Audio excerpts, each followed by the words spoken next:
Have you ever heard the term spiritual bypassing and wondered what it is? Or maybe you know a little bit about it, but wonder why it's so common in today's world? Well, this is Eddie with the Mindful Emergence. We're going to talk about that. The Mindful Emergence offers mindfulness, movement, and breathing practices for spiritual transformation. So, spiritual bypassing is rampant. And I've been meditating a long time, been sort of running in spiritual circles for a long time, and I see it so much. And it's a real problem.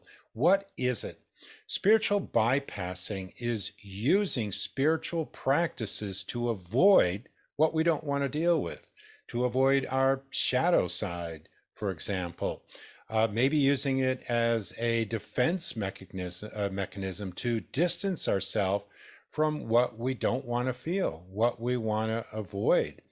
And it's being sold and marketed by the idea that you can use meditation, yoga, various mind-body practices to get somewhere else.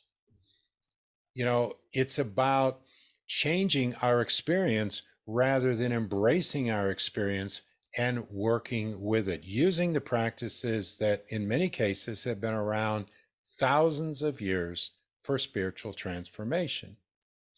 I was at a conference last week where I was doing a presentation on using practices for self-care, and I attended another session, and a woman actually said that mindfulness, her definition of mindfulness was replacing negative thoughts with positive thoughts.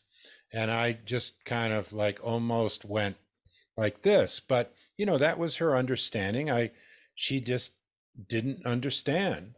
And I wanted to pull her aside afterwards and talk to her, but I said, I'm just going to leave it alone and stay in my own lane, so to speak.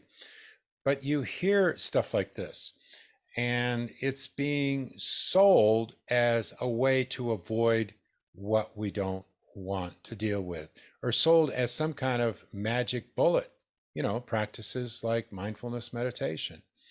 I'll tell you what, sometimes I hear the phrase, everything happens for a reason, and I have to not scream, because this notion that whatever happens is just the way it should be, and we're just supposed to accept these things rather than really peering into it and understanding what's really happening, what's going on in my body, what's happening in my mind. How can I work with my experiences to transform my understanding of how the world works and how I relate to it?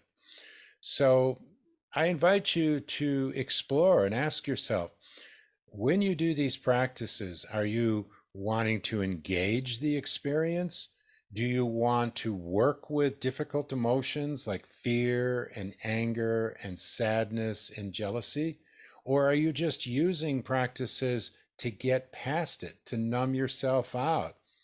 I can tell you this, when I was meditating in the early days, I was able to achieve this sense of peacefulness in my practice because I was doing it on a regular basis. And I latched onto that like it was another drug.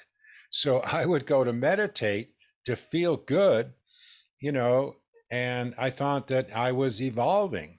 Well, I could have just been doing something else like getting high, and it was the same, I'd have the same kind of experience. Not totally, but you understand what I'm saying? I was using meditation as a way to avoid what I was feeling. So, anyway, I put a link in about how to work with anger, which is one of the difficult emotions that sometimes we spiritually bypass. So, you can check it out. If you have any thoughts about this, you want to add any comments, love to hear you. And of course, if you like this video, give us a thumbs up. And if you want to get more videos, please subscribe, hit that notification bell. Thanks for watching.